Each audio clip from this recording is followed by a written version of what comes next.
અમદાવાદના વેજલપુર વિસ્તારમાં રહેતી એક સગીરાને ફ્રી ફાયર ગેમ રમતા રમતા પશ્ચિમ બંગાળના યુવક સાથે સંપર્ક થયો હતો. સગીરા અને યુવક સંપર્કમાં આવ્યા બાદ યુવક સગીરાને મળવા અમદાવાદ આવ્યો હતો. જે સગીરાના ઘરે યુવકે સગીરા સાથે દુષ્કર્મ આચર્યું અને તેનું અપહરણ કરી પશ્ચિમ બંગાળ લઈ જઈ રહ્યો હતો. આ દરમિયાન પોલીસે ખડગપુર રેલવે સ્ટેશનથી યુવકને સગીરા સાથે ઝડપી પાડ્યો હતો. વેજલપુર વિસ્તારમાં રહેતી 16 વર્ષની સગીરા ધોરણ 12 સાયન્સમાં અભ્યાસ કરે છે. સગીરા પાસે રહેલા સ્માર્ટફોનમાં તે ફ્રી ફાયર ગેમ રમતી હતી. આ ગેમ રમતા રમતા સગીરાનો સંપર્ક પશ્ચિમ બંગાળમાં રહેતા આશિક ઉર્ફે અરમાન મહમદ અસગર સાથે થયો હતો. બંને છેલ્લા 1.5 વર્ષથી એકબીજાના સંપર્કમાં હતા. બંને એકબીજાનો મોબાઈલ નંબર મેળવીને વોટ્સએપ પર વાતચીત કરતા હતા. રાજકોટ મહાનગરપાલિકા દ્વારા આગામી નાણાકીય વર્ષ 2026-27 માટેનું ડ્રાફ્ટ બજેટ રજૂ કરવાની કવાયત શરૂ કરી છે. ગણતરીના દિવસોમાં મ્યુનિસિપલ કમિશનર દ્વારા બજેટ રજૂ કરવામાં આવે તેવી શક્યતા છે. સૂત્રોના જણાવ્યા અનુસાર આ વર્ષનું બજેટનું કદ અંદાજે ₹3300 કરોડની આસપાસ રહેવાનું અનુમાન છે, જે ગત વર્ષ 2025-26ના ₹3117 કરોડના ડ્રાફ્ટ બજેટ કરતાં આશરે ₹80 કરોડથી 200 કરોડ વધુ રહેશે. આ વખતના બજેટની ખાસિયત એ છે કે તંત્ર દ્વારા નવી યોજનાઓના ભંડાર ખોલવાને બદલે માત્ર આંગળીઓના વેઢે ગણી શકાય તેવી જૂજ નવી યોજનાઓ જાહેર કરાશે. મુખ્યત્વે જૂની તેમજ ખોરંભે પડેલી યોજનાઓને પૂર્ણ કરવા પર આ બજેટમાં વિશેષ ધ્યાન કરાશે. દર વર્ષની પરંપરા મુજબ આ વર્ષે પણ મ્યુનિસિપલ કમિશનર દ્વારા આવક વધારવાના સ્ત્રોત તરીકે શહેરના મકાન, વાહન, પાણી અને ગાર્બેજ કલેક્શન જેવી પાયાની સેવાઓ ઉપર જ આકરો કરબોજ ઝીકવાની દરખાસ્ત મૂકવામાં આવશે. ગત વર્ષે ₹3317 કરોડનું બજેટ જાહેર કરાયું હતું. ગોલ્ડ અને સિલ્વર માર્કેટમાં સતત ત્રીજા દિવસે ઘટાડો જોવા મળ્યો છે. આજે એટલે કે 1 ફેબ્રુઆરીએ વાયદા બજારમાં ચાંદી લગભગ ₹23,000 ઘટી ગઈ. 1 કિલો ચાંદીનો ભાવ ₹2,41,000 પર આવી ગયો છે. સોનામાં પણ લગભગ ₹7,000નો ઘટાડો થયો છે.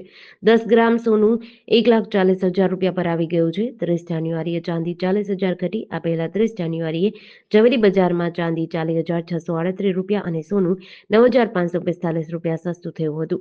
India Boolean and jeweller association અનુસાર 1 કિલો ચાંદી ₹3,39,350 પ્રતિ કિલો પર આવી ગઈ હતી, જ્યારે 10 ગ્રામ 24 કેરેટ સોનાનો ભાવ ₹1,65,795 પર આવી ગયો હતો. વાયદા બજાર એટલે કે મલ્ટી કોમોડિટી એક્સચેન્જ પર સોનાના ભાવમાં 2 દિવસમાં ₹30,000નો ઘટાડો થયો છે. 29 જાન્યુઆરીના રોજ ₹1,69,000 પર પહોંચી ગયું હતું, જે આજે ₹1,40,000 પર ટ્રેડ થઈ રહ્યું છે. ચાંદીની કિંમતમાં ₹1,60,000નો ઘટાડો થયો છે. ભારત અને યુરોપિયન યુનિયન વચ્ચે થયેલી ઐતિહાસિક ફ્રી ટ્રેડ ડીલે પાકિસ્તાનની ઊંઘ ઉડાવી છે. અત્યાર સુધી યુરોપના બજારમાં જે ટેક્સટાઇલ અને ગાર્મેન્ટ્સ સેક્ટરમાં પાકિસ્તાન જીએસપી પ્લસ સ્ટેટસ હેઠળ ડ્યુટી ફ્રી એક્સેસનો ફાયદો ઉઠાવતું હતું, એ હવે ભારતના ઝીરો ડ્યુટી પ્રવેશ સાથે ખતમ થઈ જશે. આર્થિક પાયમાલીનો સામનો કરી રહેલા પાકિસ્તાન માટે આ deal mother of all setback સાબિત થઈ છે, કારણ કે એના કારણે પાકિસ્તાનના ટેક્સટાઇલ ઉદ્યોગને વાર્ષિક અબજો ડોલરનું અને લાખો નોકરીઓ જવાનો ખતરો પેદા થશે. કારણ કે તેના કારણે પાકિસ્તાનના ટેક્સટાઇલ ઉદ્યોગને વાર્ષિક અબજો ડોલરનું નુકસાન અને લાખો નોકરીઓ જવાનો ખતરો પેદા થશે. ભારત અને યુરોપિયન યુનિયનના ફ્રી ટ્રેડ એગ્રીમેન્ટથી પાકિસ્તાનમાં 1 કરોડ નોકરી જોખમમાં છે. તેને અબજો ડોલરના નુકસાનનો પણ ડર છે. મીડિયા રિપોર્ટ અનુસાર પાકિસ્તાને આ કરાર અંગે ગુરુવારે જણાવ્યું હતું કે તે ઈયુના અધિકારીઓના સંપર્કમાં છે. તે એ સમજવાનો પ્રયાસ કરી રહ્યું છે કે ભારત ઈયુ એફટીએ તેની નિકાસ પર શું અસર કરશે. ભાવનગરના વાઘાવાડી રોડ અને કાળા નાડા મસાજની આડમાં ચાલતા અનૈતિક વ્યવસાયનો પર્દાફાશ થયો છે, જેમાં Nilambag police, Ghogha road police અને એએચટીયુની સંયુક્ત ટીમે ડમી ગ્રાહકો મોકલી કરેલા ઓપરેશન બાદ નીલમબાગ પોલીસે શહેરના 3 જાણીતા સ્પાના લાયસન્સ રદ કર્યા હતા, જેમાં iconic wellness, ocean DR Hamam અને સિટી સ્પાના સોપેક લાયસન્સ કાયમી ધોરણે રદ કરાયા છે. ગુજરાત સરકારની અનૈતિક પ્રવૃત્તિઓ નાબૂદ કરવાની કાર્યવાહી હેઠળ આ કાર્યવાહી કરાઈ હતી. ત્યારે ભાવનગર પોલીસ દ્વારા શહેરમાં મસાજ પાર્લરની આડમાં ચાલતા અનૈતિક દેહ વ્યાપારના નેટવર્કને ખુલ્લું પાડી કાર્યવાહી હાથ ધરાયા સ્પાના સંચાલકોમાં ફફડાટ ફેલાયો હતો. ગઢડામાં પત્નીને તેડવા આવેલા પતિ પર સાસરિયા પક્ષે હુમલો કર્યો હોવાની ઘટના બની છે. બોટાદના નરેશભાઈ જીલિયાએ તેમના શાળાઓ અને પત્ની વિરુદ્ધ પોલીસ ફરિયાદ નોંધાવી છે.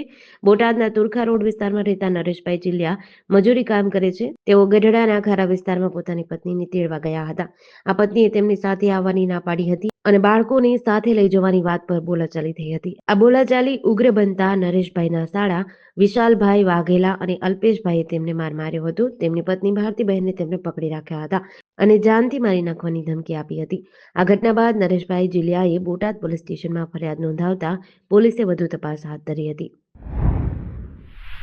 વડોદરા શહેરના અટલાદરા ખાતે આવેલી બીએપીએસ સ્વામિનારાયણ સંસ્થાના આધ્યાત્મિક વડા મહંત સ્વામી મહારાજની 92મી જન્મ જયંતિનો ભવ્ય મહોત્સવ આજે વડોદરાના આંગણે ઉજવાશે. શહેરના નેશનલ હાઈવે 48 પર આવેલા પાંજરાપોળ ગ્રાઉન્ડ ખાતે 2 લાખ હરિભક્તો અને 2 રાજ્યના મુખ્યમંત્રી ઉપસ્થિત રહેશે. આ અવસરે ગિનિસ વર્લ્ડ રેકોર્ડ્સ દ્વારા મહંત સ્વામી મહારાજને 2 વિશેષ બહુમાન પાત્રો અર્પણ કરવામાં આવશે. ઇંગ્લેન્ડથી આવેલા ગિનિસના અધિકારીઓ દ્વારા આ બહુમાન આપવામાં આવશે, જેમાં પ્રથમ બહુમાન 15,000થી વધુ બાળકો દ્વારા સત્સંગ દીક્ષા ગ્રંથના સંસ્કૃત શ્લોકોના સંપૂર્ણ મુખપાઠ બદલ આપવામાં આવશે. મહંત સ્વામી મહારાજની પ્રેરણાથી આ બાળકોએ 315 શ્લોકો ધરાવતા આ ગ્રંથનું પૂર્ણ મુખપાઠ કર્યું છે, જે ઉન્નત જીવનની પ્રેરણા આપે છે. આ કાર્યક્રમ બપોરથી જ શરૂ કરી દેવાશે. કાર્યક્રમમાં અંદાજિત 2 લાખથી વધુ હરિભક્તો તેમજ દેશ વિદેશના લાખો ભાવિ ભક્તો જોડાશે. રાજકોટની શાન ગણાતી અને ધર્મેન્દ્ર રોડ પર આવેલી અંદાજે 100 વર્ષ જૂની ઐતિહાસિક સર લાખાજીરાજ શાક માર્કેટ હવે નવા અવતારમાં જોવા મળશે. છેલ્લા ઘણા સમયથી જર્જરિત હાલતમાં રહેલી આ માર્કેટના રિનોવેશન માટે રાજકોટ મહાપાલિકા દ્વારા કવાયત હાથ ધરવામાં આવી છે. આ ઐતિહાસિક માર્કેટનો હેરિટેજ લુક જાળવી રાખવા રેટ્રો ફિટિંગ પત્તીનો ઉપયોગ થશે. આ માટે મનપા દ્વારા જીએસટી સહિત ₹6 કરોડથી વધુ રકમનું ટેન્ડર બહાર પાડ્યું છે. ત્યારબાદ આ મંજૂર થયેલું ટેન્ડર સ્ટેન્ડિંગ કમિટીમાં મોકલાશે અને સ્ટેન્ડિંગ કમિટી દ્વારા મંજૂરીની મહોર લાગ્યા બાદ અંદાજે 18 મહિનામાં લોકોને પોતાની જૂની અને જાણીતી આ માર્કેટ નવા રંગરૂપમાં જોવા મળશે. એસ્ટેટ વિભાગના અધિકારી મેહુલ ગાંધીએ જણાવ્યું હતું કે આ એક હેરિટેજ બિલ્ડિંગ હોવાથી તેના મૂળ સ્ટ્રક્ચરને નુકસાન પહોંચાડ્યા વગર રેટ્રો ફિટિંગ પદ્ધતિથી તેને મજબૂત બનાવવામાં આવશે. વાવથરા જિલ્લાના ધરણીધર તાલુકાના તખતપુરા ગામની સીમમાં આવેલી માયનોર કેનાલમાં મોટું ગાબડું પડ્યું છે. આ ગાબડાને કારણે કેનાલનું પાણી નજીકના ખેતરોમાં ફરી વળ્યું હતું, જેના પરિણામે ખેડૂતોના એરંડાના પાકને વ્યાપક નુકસાન થયું છે.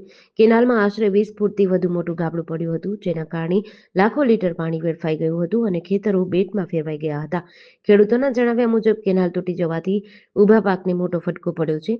ખેડૂત મેઘરાજભાઈએ જણાવ્યું કે તેમણે 4 એકરથી વધુ જમીનમાં એરંડાનું વાવેતર કર્યું હતું, જેમાં પાણી ફરી વળતા પાકને નુકસાન થયું છે. સ્થાનિક ખેડૂતોમાં આ ઘટનાને લઈને ભારે રોષ જોવા મળી રહ્યો છે. રાણપુરના કનારા ચોકડી નજીક થયેલા ગંભીર અકસ્માત મામલે પોલીસ ફરિયાદ નોંધાઈ છે. આ અકસ્માતમાં 4 લોકોના મોત થયા હતા અને 7 લોકો ઘાયલ થયા હતા. મૃતકના પરિવારજન મંગળભાઈ રાઠવાઈએ ટ્રકના ચાલક ગફાર હાજીભાઈ સવાણ વિરુદ્ધ ફરિયાદ નોંધાવી છે. રાણપુર પોલીસે ટ્રક ચાલક ગફાર હાજી સવાણ વિરુદ્ધ બેદરકારીપૂર્વક ટ્રક ચલાવવા બદલ ગુનો નોંધી તપાસ હાથ ધરી છે. આ ઘટના ગત 31 જાન્યુઆરીના રોજ રાત્રે રાણપુરના કનારા ચોકડી નજીક બની હતી, જ્યાં ટ્રક અને ઇકો કાર વચ્ચે ગંભીર અકસ્માત થયો હતો. અકસ્માતમાં ઇકો કારમાં સવાર કુલ 11 લોકો પૈકી 4 લોકોના ઘટના સ્થળે જ મોત થયા હતા, જ્યારે અન્ય 7 લોકો ઇજાગ્રસ્ત થયા હતા.